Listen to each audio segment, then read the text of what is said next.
Այո, դրանից է բխում, որովհետև երբ որ երկրի վարչապետը ասում է, որ Ղարաբաղյան շարժում չկա,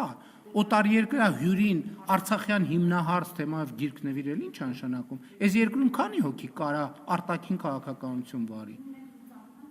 Ինչի լուծարում։ Ով ասել ձեզ, ինչ կապ ունի մեկը մյուսի հետ։ Հայաստանի Հանրապետությունում արտաքին քաղաքականություն վարում է Հայաստանի Հանրապետության կառավարությունը։ Եվ ով որ Հայաստանի այն պետական պաշտոնյան, ով որ կառավարության վարած արտաքին քաղաքականությանը հակասող բան կասի, պետք է ազատվի աշխատանքից, այդտեղ ինչ թեմա կա։ Այսինքն մենք պետություն ենք, թե սա բան է, ինքնագործ խմբակ է, որտեղ մեր ստեղծագործական պոտենցիալն ենք բանանում, փորձարկում։ Սա պետություն է, հարգելիներս։ Սա պետություն է, հստակ իր կառավարման տրամաբանությամբ եւ պետական համակարգով։ Եվ այդտեղ չքմեղանալու բացարձակ ոչ մի բան չկա։ Կառավարությունն է որոշում արտաքին քաղաքականությունը։